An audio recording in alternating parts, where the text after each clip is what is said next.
ಈಗ ನನಗೆ ತುಂಬಾ ಇಂಟ್ರೆಸ್ಟಿಂಗ್ ಆಗಿದೆ. ಇವತ್ತಕ್ಕೆ ಹಿಂಗ್ ಕೂತಿದ್ದೀನಿ ಕಂಫರ್ಟ್ ಝೋನ್ ಮಾಡ್ಕೊಂಡು. ಏನ್ ಗೊತ್ತಾ, ಅಪ್ಪು ಅವರೊಟ್ಟಿಗೆ ಅಣ್ಣ ಬಾಂಡ್ ಸಿನಿಮಾದಲ್ಲಂತೂ ಜೂನಿಯರ್ ಆರ್ಟಿಸ್ಟ್ ಆಗಂತೂ ಆಕ್ಟ್ ಮಾಡಿದ್ರಿ. ದರ್ಶನ್ ಸರ್ ಅವರೊಟ್ಟಿಗೆ ಯಾವಾಗ ಆಕ್ಟ್ ಮಾಡ್ತೀರಾ ಅಂತ?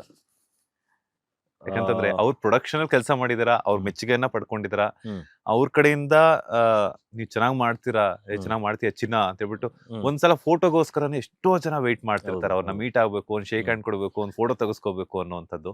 ಅಂತದ್ರಲ್ಲಿ ನೀವು ಅವ್ರ ಕಡೆಯಿಂದ ಒಂದ್ ಬ್ಲೆಸ್ಸಿಂಗ್ಸ್ ಅನ್ನ ಪಡ್ಕೊಂಡಿದ್ರ, ಅವ್ರ ಸಪೋರ್ಟ್ ಅನ್ನ ಪಡ್ಕೊಂಡಿದ್ರ, ಅವ್ರ ಒಳ್ಳೊಳ್ಳೆ ಕಾಂಪ್ಲಿಮೆಂಟ್ಸ್ ಅನ್ನ ಪಡ್ಕೊಂಡಿದ್ರ ಅಂತಂದಾಗ ಒಂಥರ ಗ್ರೇಟ್ ಆಕ್ಟರ್ ಅಂತಾನೆ ಆಗ್ಲೇ ನಿಮ್ಗೆ ಸಿಕ್ಕಿದ್. ಯಾವ ಅವಾರ್ಡು ಬೇಕಾಗಿಲ್ಲ. ನಾನು ಯಾವುದೇ ಫಂಕ್ಷನ್ಸ್ ಕೇಳಿದ್ರು ಮಿಸ್ ಮಾಡ್ತಿರ್ಲಿಲ್ಲ ಸರ್. ದರ್ಶನ್ ಸರ್ ಅಂದ್ರೆ ನೀವ್ ಕರೆಯುವಂತ ಫಂಕ್ಷನ್ಸ್? ಹೌದು, ನಂದು 2 ಸಿನಿಮಾ ಟ್ರೈಲರ್ ಲಾಂಚ್ ಮಾಡ್ಕೊಟ್ಟಿದ್ದಾರೆ ಅವರು. ಹೌದಾ? ಹೌದು.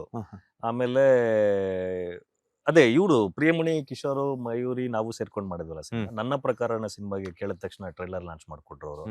ಅದಾದ್ಮೇಲೆ ದಿನಕರ್ ಸರ್ ನನ್ನ ಫಸ್ಟ್ ಸಿನಿಮಾಗೆ ತುಮಕೂರಿಗೆ ಬಂದು ಡಾಲಿ ಮತ್ತೆ ದಿನಕರ್ ಸರ್ ಅಲ್ಲಿ ಟ್ರೈಲರ್ ಲಾಂಚ್ ಮಾಡ್ಕೊಟ್ರು.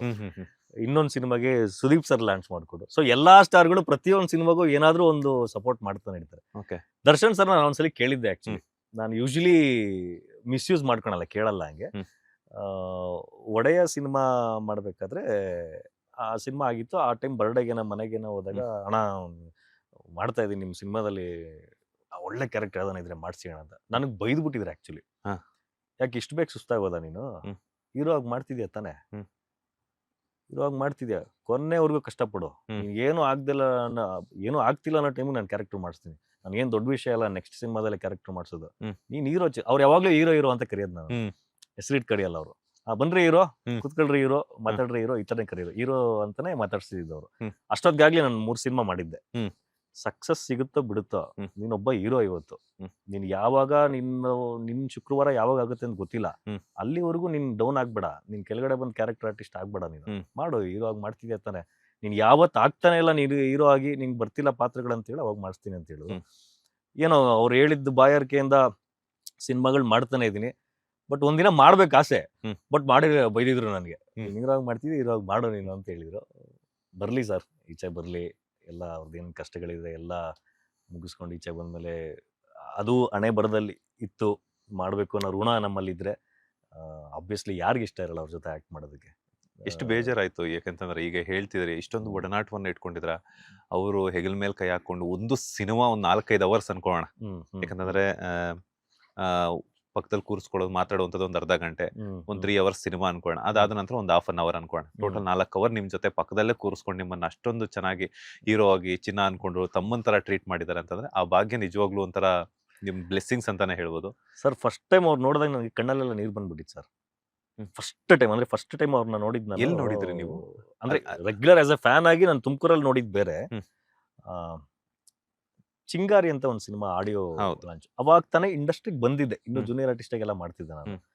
ನನ್ನ ಫ್ರೆಂಡ್ ಒಬ್ರು ವೇಣು ಅಂತಿದ್ರು ತುಮಕೂರವ್ರು, ಡಿ ಕಂಪ್ನಿ ಇದೆಯಲ್ಲ ಅದರಲ್ಲಿ ಒನ್ ಆಫ್ ದ ಮೆಂಬರ್ ಆಗಿದ್ರು. ಅವ್ರು ಕರ್ಕೊಂಡು ಹೋಗಿದ್ರು. ಇವನ್ ಸುದೀಪ್ ಸರ್ ಕೂಡ ಗೆಸ್ಟ್ ಅವತ್ತಲ್ಲಿ. ಎಲ್ಲ ಇವೆಂಟ್ ಎಲ್ಲ ಮುಗೀತು. ಇವೆಂಟ್ ಎಲ್ಲ ಮುಗಿದ್ಮೇಲೆ ನಾನು ಫೋಟೋ ಇದೆ ಫೇಸ್ಬುಕ್ ಅಲ್ಲಿ ಇದೆ, ನಾನು ಶೇರ್ ಮಾಡಿದ್ದೀನಿ ಅದನ್ನ. ಒಳ್ಳೆ ಸಣ್ಣಗಿದ್ದೆ ನಾನು, ಸ್ಕೆಲಿಟನ್ ತರ ಇದ್ದೆ ಅವಾಗ ನಾನು.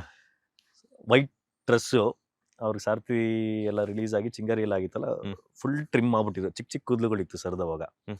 ಹಿಂಗ್ ನೋಡಿದ ತಕ್ಷಣ ಓಕೆ ಸೂಪರ್ ಸ್ಟಾರ್ ಅಂದ್ರೆ ಹಿಂಗೆ ಇರ್ತಾರ ಅಂತ ಕಣ್ಣಲ್ಲೆಲ್ಲ ನೀರು ಬಂದ್ಬಿಟ್ಟಿತ್ತು ನನಗೆ ಇವಾಗ. ಅಂದ್ರೆ ಒಬ್ಬೊಬ್ರಿಗೆ, ಕೆಲವೊಬ್ರಿಗೆ ದೇವ್ರು ಅಂತ ಅನ್ಸಕ್ ಸ್ಟಾರ್ಟ್ ಮಾಡ್ತಾರೆ ಅಂತ ಹೇಳೋಲ್ಲ.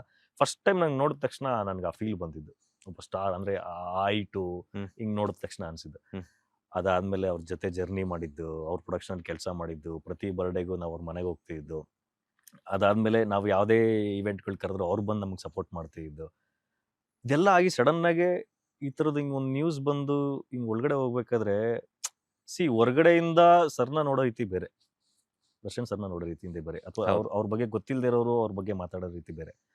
ನಾವು ತುಂಬಾ ಹತ್ರದಿಂದ ಹಂಗೆ ನೋಡಿ ಅವ್ರ ಪ್ರೊಡಕ್ಷನಲ್ಲಿ ಕೆಲಸ ಮಾಡೋದವ್ರಿಗೆ ಸಡನ್ ಆಗಿ ನಮ್ಗೆ ಅನ್ನ ಹಾಕಿದ್ದೊಬ್ಬ ವ್ಯಕ್ತಿ ಹಿಂಗೆ ಹೋಗ್ತಿದ್ರಲ್ಲ ಒಳಗಡೆ ಅಂತ ಸಖತ್ ಬೇಜಾರಾಯ್ತು.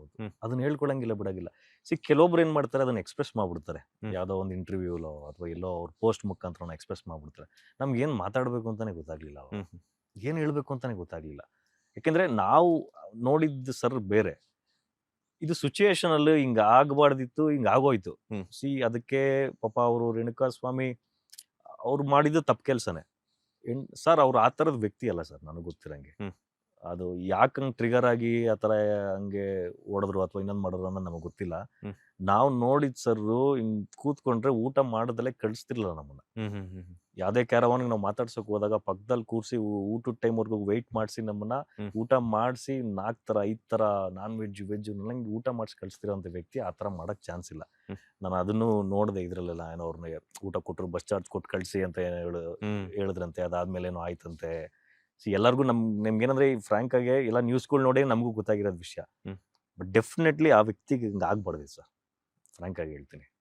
ಬಟ್ ಎಲ್ಲ ಸದ್ಯ ಇದೆಲ್ಲ ಏನೇನಿದೆ ಕಷ್ಟಗಳೆಲ್ಲ ಮುಗಿಸ್ಕೊಂಡು ಈಚೆ ಬಂದು ಮತ್ತೆ ಒಳ್ಳೇದಾಗಬೇಕು.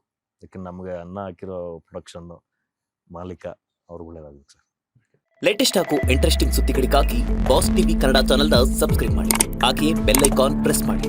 ಇದರ ಜೊತೆಗೆ ಫೇಸ್ಬುಕ್, ಇನ್ಸ್ಟಾಗ್ರಾಮ್, ಎಕ್ಸ್ನಲ್ಲೂ ಮಿಸ್ ಮಾಡದೆ ಫಾಲೋ ಮಾಡಿ.